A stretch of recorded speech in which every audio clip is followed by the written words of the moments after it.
For my 31st birthday, my friends got me a heritage DNA test. One of those where you send a sample and get an approximate percentage of what makes up your background. I don't think there was anything in particular that made them gift it to me, though. I think they ordered one for themselves and got a 2-for-1 kind of deal. Still, I figured it'd be fun to check out. My biological grandpa died when my dad was very young, and my grandmother remarried long before I was born, so I was never told a lot about that side of the family.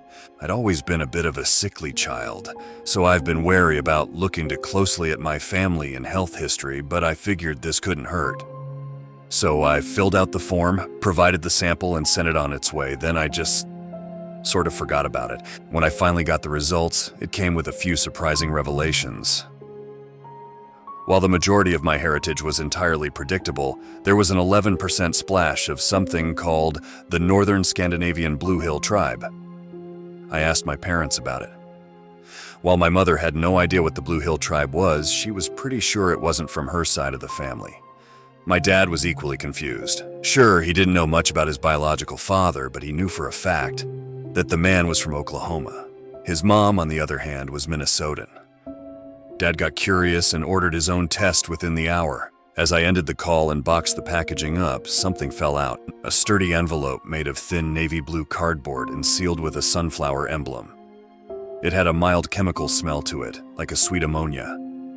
At first, I thought it was going to be some kind of special offer, much like what got me that test in the first place.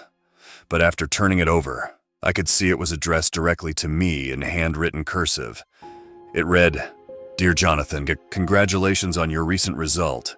As part of our further effort to explore the diverse world of unified heritage and in cooperation with our various multinational partners, we would like to extend an invite to descendants of for an eventful day of education, connectivity, and celebration. Please consider this invitation and review the enclosed details at the following link using your login credentials. We hope to see you there."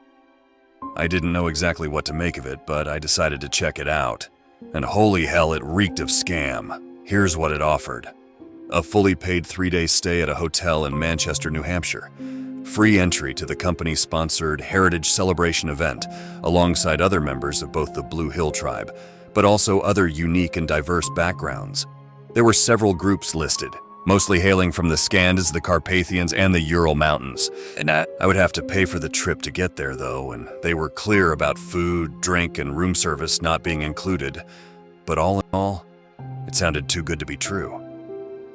After several hours of trying to find my way through customer service websites, I finally got a hold of an actual service rep over the phone. At first, they seemed to have no idea what I was talking about. But when I referenced a personal case number at the bottom of the envelope, they referred me to a special events manager. This manager, in turn, confirmed everything. I know, they laughed. I know how it sounds, but this is actually a sort of golden ticket thing. It's a biennial event and part of a charity effort. So there's a tax incentive for us as well. If you can make it, I'd recommend checking it out. We got some event photos on our website for reference. I did as she suggested, and I gotta say, I was convinced. I accepted. My flight arrived on the morning of the first event day, about 3 hours ahead of opening. I had an uneventful early check-in, spotting the locked doors through the lobby. There were a few posters marking the Heritage Celebration event, and there were already a couple of people roaming the halls outside, but I decided to catch my breath a bit before the doors opened. I got to my room and clocked out for a couple of hours. I double-checked the event schedule on my phone, making mental notes of the various talks, guided tours, luncheons, dinners, and get-togethers. It was a full 2-day event. I was surprised at just how much there was to do, considering the event was intended for no more than a couple of hundred people at most. Still, I couldn't complain. But just as I drifted off for a nap, I got a notification on my phone. A text from my dad. Apparently, he'd recently gotten his results back. Strangely enough, he didn't have any percentage of the Northern Scandinavian Blue Hill Tribe in his genetic makeup. Maybe my mom wasn't as southern as she thought. Once the doors opened, there were about 100 people walking about. Some looked like average Joe nobodies. Others were clearly some kind of corporate representative. I could tell at least 6 different accents just by walking around, and a couple of foreign languages. There were a few booths to check out, mostly advertising various new services and products by the company behind the DNA test, but also one that was just information about various forgotten or unusual tribes. Going through the pamphlets, I couldn't find one about the Blue Hill tribe, so I decided to ask the service rep behind the counter. "Blue Hill?" he said, raising an eyebrow. "I'm not sure Another rep whispered something in his ear, and he nodded. "Right," he corrected. "We don't have any reading material on that subject, but, I think there's an info session. Should be part of the Tribes of the North meetup." I double-checked the schedule again and made my way to a couple of events. The Tribes of the North meetup was an after-dinner event, part of the late-night off-hours socializing thing they tried to get going. I spent the afternoon listening in on various other topics, trying to pass the time. There was a speaker on the topic of nomadic North American tribes, as well as a workshop about forgotten languages. It was all interesting in its own way, but I found myself drifting away just after lunchtime. I had to take a rest around 3 p.m. because of an upset stomach, a relic from my sickly past. Later, I took a walk around town and had a decent meal at a local restaurant before I headed back to the hotel. I was a few minutes late to the meetup. There were about 24 people there in total. We didn't really have any common features. We had different skin, hair, eyes, and we were all from different parts of the US. A couple of them were Canadian, and there was this one guy from the Philippines. It was pretty clear who the event organizer was, though. A chipper young woman in a black pantsuit with a company logo pin and a digital clipboard. She went around the room confirming that everyone was a member of the Blue Hill.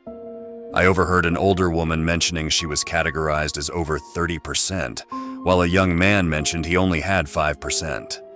The young woman cleared her throat and excused herself, calmly demanding the attention of the room. "Thank you all so much for coming," she smiled.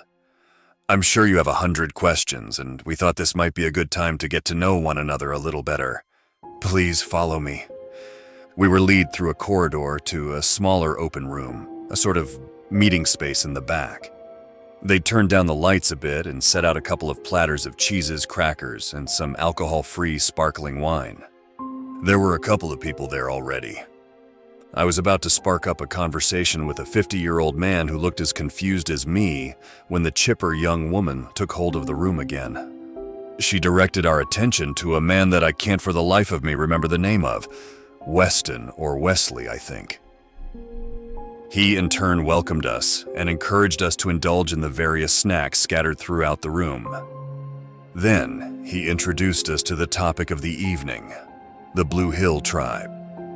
"If there is one thing I'm certain of," he started, "it is that every single person in this room has had a serious medical condition at some point in their life. Something unusual. Does anyone mind sharing an example?" I didn't speak up about the severe ulcers I had as a kid and the partial transplant I had to get. But there were others who openly shared various issues. Heart valve issues, cornea transplants, nerve damage. Everyone seemed to have something. The man just nodded, as if expecting this. This is, sadly, a common attribute of people with a lineage dating back to the Blue Hill tribes. So let's take a closer look at the history and customs of these unique people.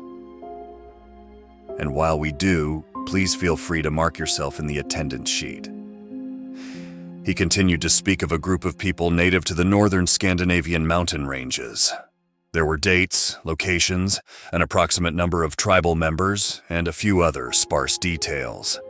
I marked the form while I waited, realizing pretty early on that what he was saying was suspiciously generic. He spoke of leather and bone craftsmanship and a belief in mountain spirits, but there were no details, no references, no pictures, drawings, or artifacts. I noticed a lot of people around the room paying close attention and not really thinking too much about what they were filling out on the attendance sheet, but I took a closer look. Our names were already on the sheet, so we were only supposed to make a check mark. However, there were also percentages printed on the side, corresponding to the percentage of heritage we had in common with this tribe. I recognized my 11% and the 30% of the old woman. There was also a series of other numbers that I didn't immediately recognize. When I thought no one was looking, I snapped a picture of it just in case. After a 15-minute lecture on the history of the Blue Hill tribe, I came to the realization that I hadn't actually learned anything. The locations and dates were so generic that there was no way to fact-check it, and there were no details as to their various customs and crafts. Looking around the room, I noticed the chipper young woman was off in the corner, whispering to someone on her Bluetooth earpiece, her eyes scanning the crowd with a serious demeanor. There was a man in a suit by the doorway taking pictures with his phone, and a hotel functionary offering refreshments being turned away. This was clearly a private matter and of great interest to the company, for some reason. I snapped to attention as the room applauded. The lecture came to an end, and we were given some time to mingle, but not without another reminder to make a mark on the attendance sheet. I chatted a bit with a few people, but it all felt a bit forced. Just a few words here and there. I got the impression that none of us had very much in common. No one seemed to have any idea where that part of their heritage actually came from. There was this one guy who had studied his genealogy extensively, who insisted that it was strictly impossible for him to be even partly Scandinavian. "I've mapped out every family member for 6 generations," he scoffed. "There's no way." As more and more people filtered out into the night, I decided to lag a bit to see what was being said behind closed doors. I wasn't sneaking around on all fours like a spy, just lingering a little too long on the other side of a bathroom door, or stopping to conveniently check my email near a hushed discussion. I picked up a few bits and pieces, discussions about our percentages, for example. There was also talk about a second event the following night and how it wasn't officially on the schedule. They referred to it as a sort of closing ceremony. There was also a short talk about inviting a few of us to a private meeting. I heard 2 people squabbling a bit about the details, and I didn't catch much of it, but I clearly heard a sentence as they finished. "Just get the ripe ones," one of them snarled. None of that 3% shit. I didn't like that, not one bit. Returning to my room, I decided to pack up my things. I had a bad feeling about whatever they were up to. I couldn't help but to imagine that they had something planned. Maybe it was all a scam after all, or something worse. Either way, I wasn't eager to find out. I couldn't find a reasonably priced flight back home until early morning. It was almost 12 hours away, but I figured I could pull an all-nighter and get out as soon as the sun rose. I could wait a few hours at the airport if need be. With my bags packed and ready, I settled in for a long night. It was somewhere around 2 a.m. when I found myself staring at late-night TV and scrolling on my phone. As a salesman prattled on in the background, a stray thought hit me. I decided to take another look at the attendance sheet photo. There was a set of numbers by each person that didn't make immediate sense to me. I brought out a pen and paper and started breaking them down. First in sets of 2, then individually, then sets of 3, trying to find some pattern or idea. It took me a little longer than I care to admit to recognize something. The last 4 numbers correlated to one pattern, floor and room number. That left 4 other numbers, which, when broken down into pairs of 2, correlated to a month and day.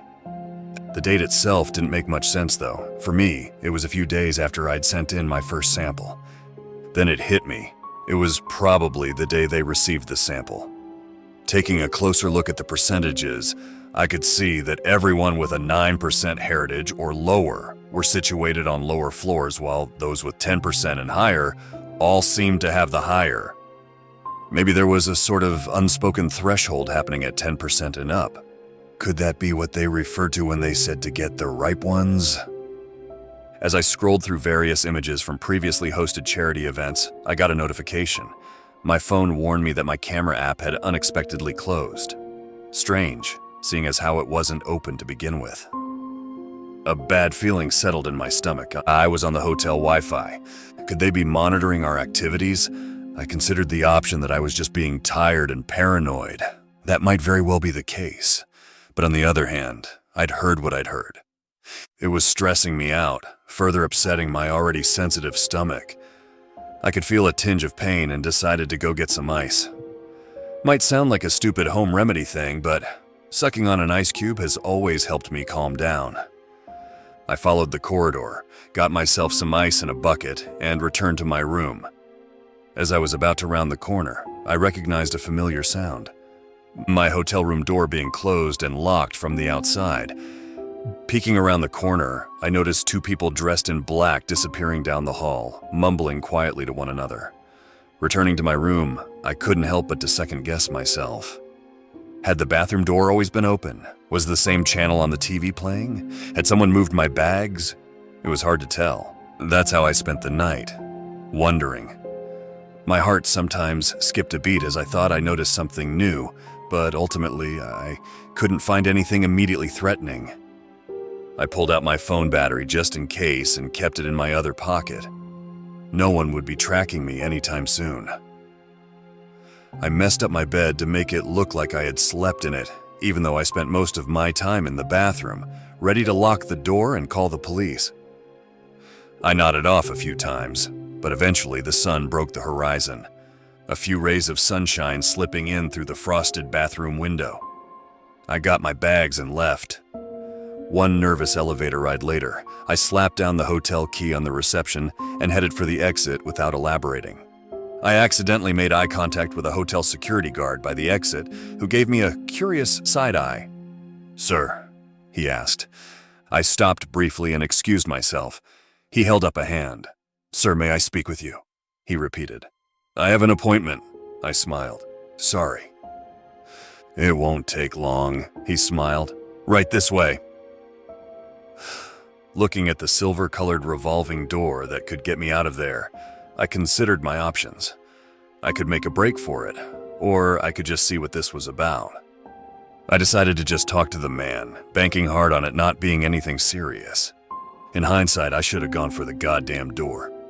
I was taken to a small room right next to the reception. There he asked to see my phone. I showed him, although the battery was still out. "My supervisor had a couple of questions," he said. "She's just outside. Won't be a minute." "I'm sorry, but I gotta..." He pocketed my phone, smiled, and stepped out of the room.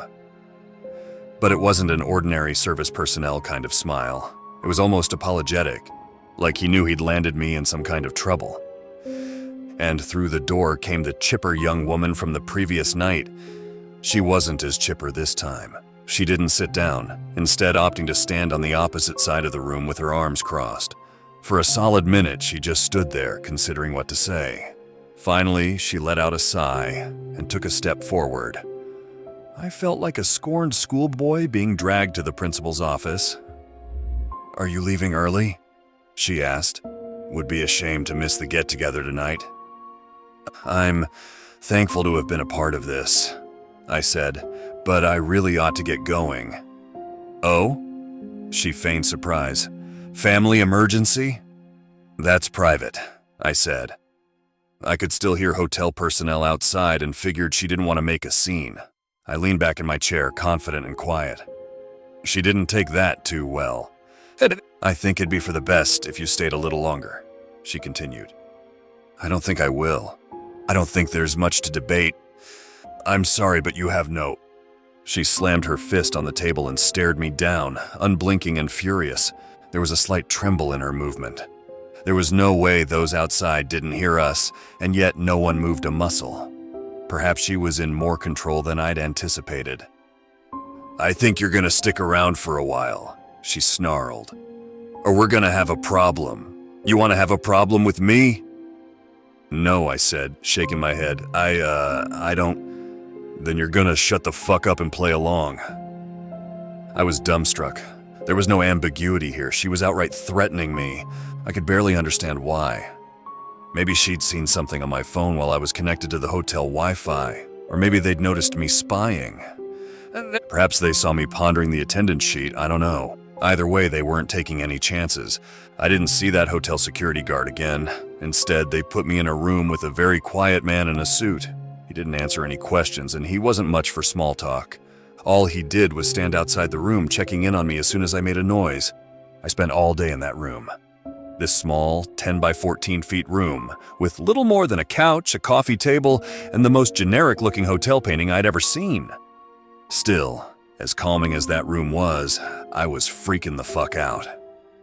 But there was nothing for me to do at that point. No harebrained schemes could make me magically phase through the wall. I was stuck there, and I sure as hell wouldn't fight that guy.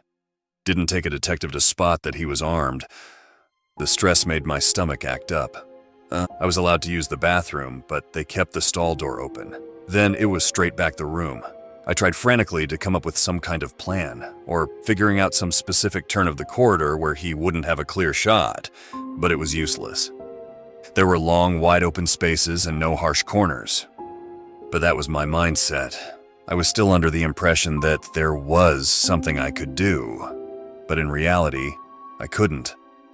Once that started to dawn on me, I realized how screwed I was. It was the emotional equivalent of sinking into a deep, black ocean. It was late afternoon when the door opened. Having spent most of the day napping on the couch and anxiously wandering back and forth, I got on my feet like a soldier. One of the guards coaxed me outside. I could tell something was up. People were rushing past us, speaking into their earpieces. We moved in the opposite direction, but I caught a glimpse of a well-dressed group of people used as human shields for someone very important. I was quickly ushered along. I was taken through the hotel kitchen. They'd cleared out the staff. They took me to what looked like an abandoned old walk-in freezer. I was pushed inside, and the door was closed. I don't know how those walk-in freezers are supposed to work, but this one locked from the outside. There were no lights, and I could barely make out what was happening through the little windows. I didn't have to wait for long. Just minutes later, I could hear other people entering the room. Some curious, some angry, some crying. One by one, the guests from the previous night were ushered into the freezer. Even the old woman. Well, not all the guests, only those ripe enough. There were 9 of us in total. Some were mildly annoyed, others were confused. Finally, they dropped a guy who had been beaten straight onto the floor. He was clearly not okay, trying his best to breathe through his mouth. That set most of us off. Some banged on the door. Others screamed at the top of their lungs. No one had a phone or a weapon. The panic rose, and it spread like wildfire. Soon I was right there with them, screaming for someone to let us out. I screamed my voice hoarse, but no one came. We must have been in there for at least 45 minutes. Our protest died, and in the following silence, we heard someone enter the room, a single set of footsteps. They approached, and we all quieted down. I could see the vague outline of a man outside, but our breaths had fogged up the windows on the door. He had a black suit with a blue tie. He stood there with his hands in his pockets, watching us. I backed away from the door, and others did the same. No matter how bad the freezer was, there was something telling me that this guy was somehow worse. He was too calm, like this was all normal. He'd done it before. As the door opened, we all scrambled to get back. He stepped into the entrance, obscured by the bad lighting. But for all I could see, he was a man. A little shorter than me, a bit round around the stomach, bald, maybe glasses. There was something reflecting off his face, and yet, there was something about him that screamed danger. The man who'd been beaten was ready to roll the dice. He took off running, trying to push past and get out.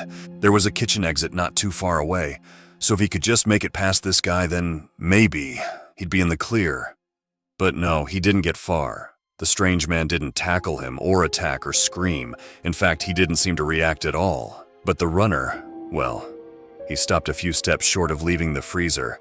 He clutched his throat, gasping for air. The strange man spoke in a raspy, matter-of-factly voice, as if counting the inventory on a supermarket shelf. Male, 38 years old, 6-year spread reaching a total of 18%. Implant through esophagus surgery. And then there was this ungodly noise. The runner collapsed to his knees. He was trying to scream, but all that came out was a sort of guttural wheeze. It escaped him in waves involuntarily until we could see something poking out of his mouth, like the silhouette of a wet branch being pulled out. Finally, there was a snap as it fully dislodged and the freezer began to reek of blood. He stopped moving. The panic consumed us. I may read calm here in the aftermath, but in that moment, I was an animal. I was scratching on the fucking walls trying to get back. I didn't care if I was pushing people to the floor or stepping on someone's head. I was desperate. The strange man spoke again, but this time his raspy voice seemed better. Improved. Female, 29 years old. 4-year spread reaching a total of 14%. Implant through spinal surgery. One by one, he counted us off. Male, female, 4 years, 5 years, 9, 8. Percentages going up and down. Lung cancer, cornea transplant, dialysis. Screams and blood. One by one being pulled out of the crowd and then pulled apart. I'll never forget the sounds. Small bones sound like carrots when they snap. Bigger ones, it differs. The dripping noise as human spillage mixed on the floor. Drops of blood really do sound heavier than water. And with every victim, I could see something shift in our captor.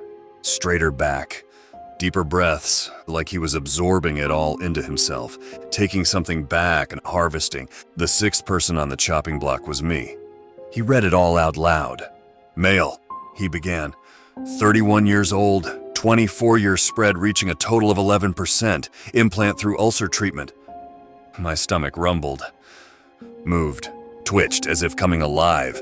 It wanted to escape me, to break free. It strained against me. I collapsed to the floor, my hands slipping on the blood, seeping into my skin, itching under my fingernails. Then I felt something move in my pocket. I almost dropped it. I still had my phone battery. I took it out and held it up to my mouth. I could bite down on it, drenching myself in acid or God knows what. My stomach ceased moving, if only for a short reprieve. I looked up at my captor.